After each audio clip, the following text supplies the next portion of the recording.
So I'm sat down outside Southbound Cafe Bar with one of Life and Lem's oldest friends, of course, Carl Harris, who is the co-owner and manager of Southbound. Carl, welcome back to Life and Lem. Hello again, Tim. And we're here to talk about something exciting upcoming this weekend, which is the Off the Rails Festival. So first and foremost, just tell us what Off the Rails is all about then. Off the Rails is kind of a street party festival down here in the railway arches off Neilston Street. Sunday the 30th of August, it's the Sunday of the bank holiday weekend, from 1 until 10. And this isn't the first time, is it? This is one of a long line of Off the Railses that you've done. Give us a little bit of the pocket history, Carl. Yes, this is 11. The very first, that was the August bank holiday of 2023. We did the very first Off the Rails, and the reason we did it, of course, was it introduced people to all of us quite new businesses, and it brought people down to the arches to check us out. So if someone comes down to Off the Rails this year, what can they expect to happen?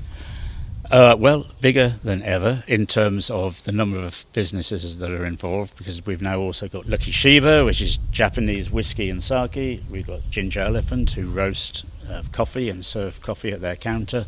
We've got Cam's Kitchen down at the other end, and at the far end there we've got Hive, which is going to be, if it's not already, a meadery. So this is food, it's drink, it's music, entertainment, sociability, all of that stuff. Yes, it's people having a jolly good time. We'll have street food vendors as well as the operators who are actually here already. There'll be music in various places. And in terms of Southbound, I mean, you've got a reputation for your music.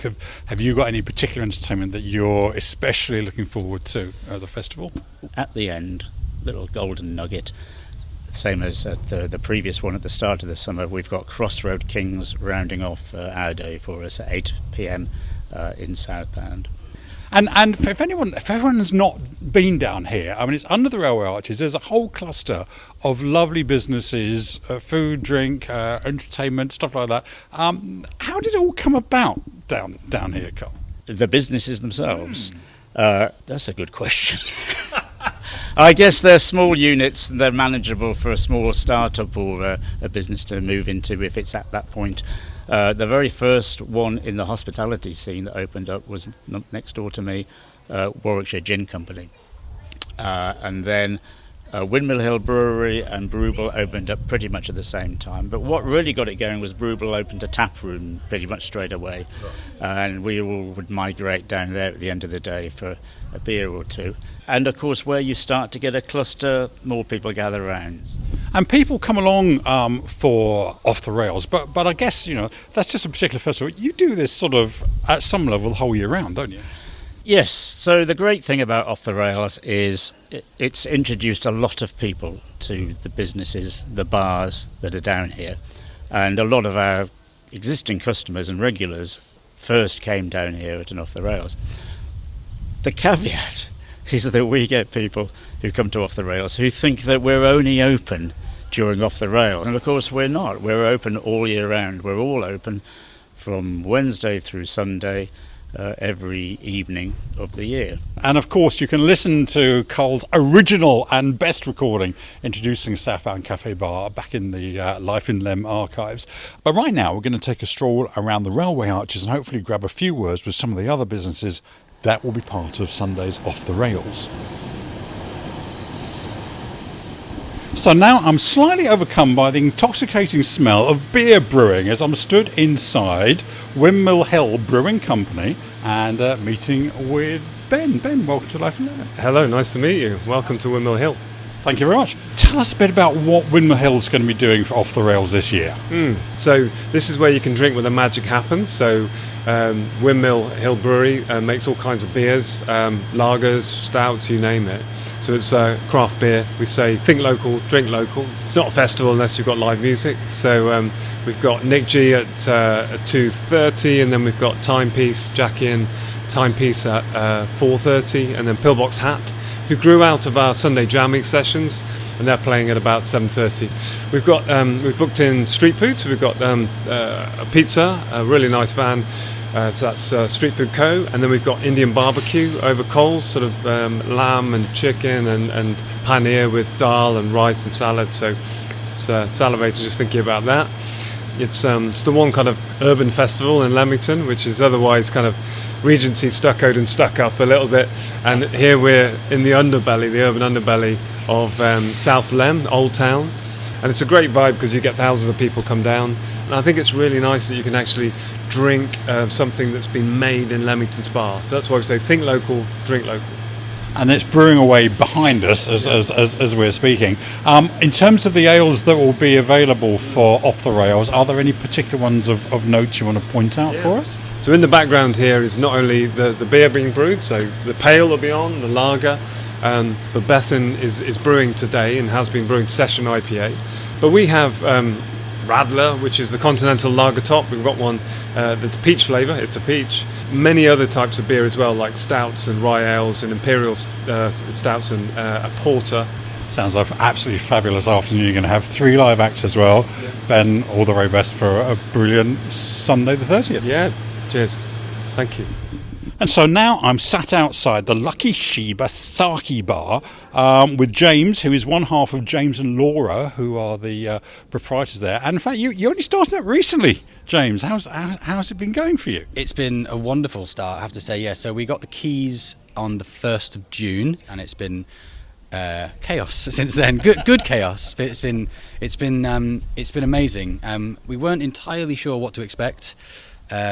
Being the only sort of exclusive sake and whiskey bar in town, we didn't know if it was going to be just the two of us looking at each other or if we were going to be completely overwhelmed. And it's been closer to the latter, to be honest. And so this will be your first Off the Rails festival then. Have you ever attended as a punter before? I have, yes. I've been down to 1 or 2 Off the Rails. They've always been really busy, to be honest.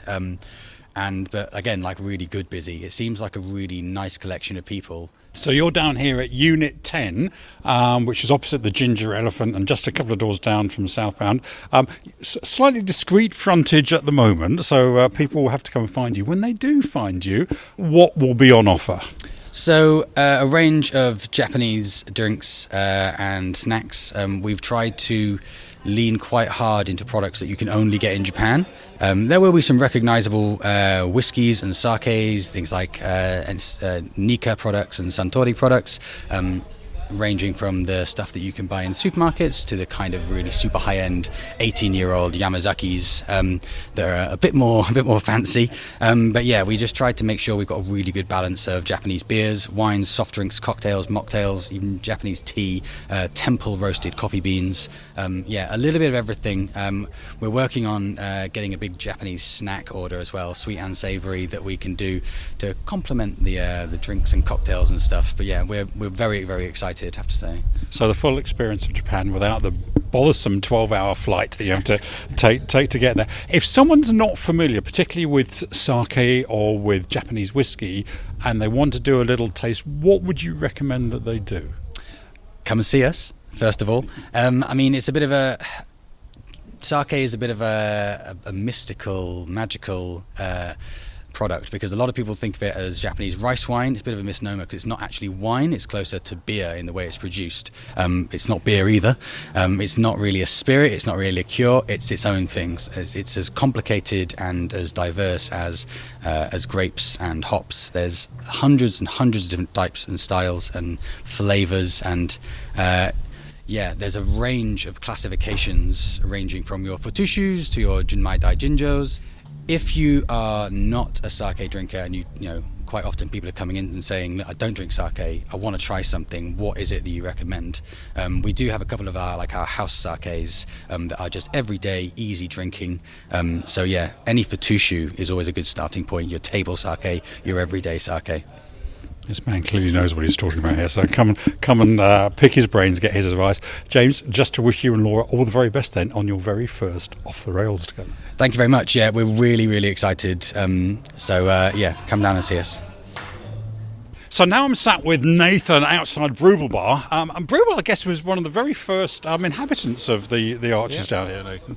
Yeah. So opened up just as a place to brew beer. Right. And then we just opened up one day as a bar, and it was very busy. And so for the Off the Rails event that now, I think I was saying it's the 11th iteration of it. He showed me all the T-shirts, so I believe him. What does Brewable do specifically for that? Is it just like fling the doors open and you've got your beers handy, or is there anything else that happens here? Yeah, so generally at this end of the yard, kind of that's in Victorian Business Centre, we have a DJ desk at the end. So we have sort of DJs playing throughout the day. We've got 2 units down here, so we have a bar in both units. We've got the main bar on Unit 3, and then where the brewery is in Unit 7, we put a bar outside so people can buy drinks from both areas, and obviously they can see inside. So, it works really well. Right. Now, I'm sure everyone's heard of Brewable, everyone knows about Brewable, but for anyone that doesn't, for your brewing, are there any particular signature beers or any concoctions that you go, that actually that's a Brewable classic, come for that? Yeah, so we've obviously got the popular beers, but my favourite is probably the Stratonut, and we will have that on for Off the Rails.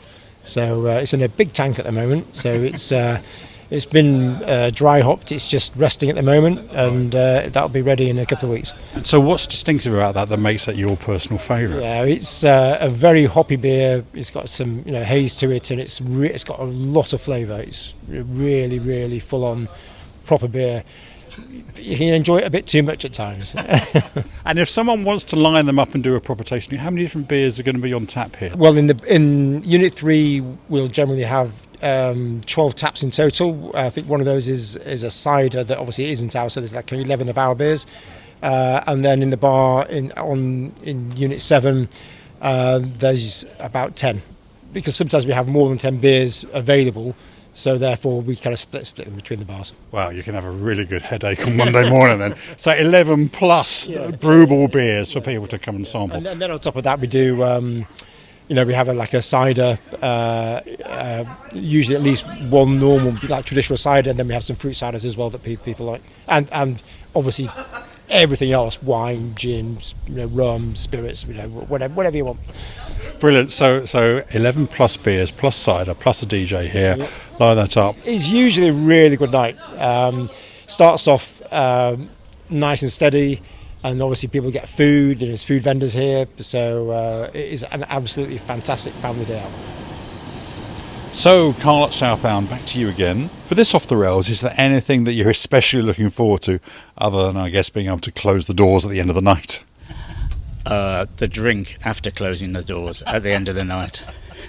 The after party, very very civilised. And if someone wants to find out a bit more, where should they go to get some more info? There is an Instagram. Just I don't know what that is. Just search for Off the Rails Leamington, and you'll find the Instagram, or any of our own individual websites or Instagram feeds. Any of the businesses here. Or just come down here and ask about it. Or just come down here. There you are. Various options, most of them in person. So as we're just wrapping up, Carl, just remind us, it's Sunday, the timings again? 1 p.m. till 10 p.m, Sunday the 30th of August, the Sunday of the bank holiday. So bank holiday Sunday. So you've got Monday to recover. That's why very strategic, very strategic. You've got Monday to recover as well. I always have Monday to recover. So there we are, Sunday the 30th of August, 1 p.m. till 10 p.m. Carl, I hope it's a really fantastic day. I'm sure it will be. Thanks very much. We'll see you there. Over here.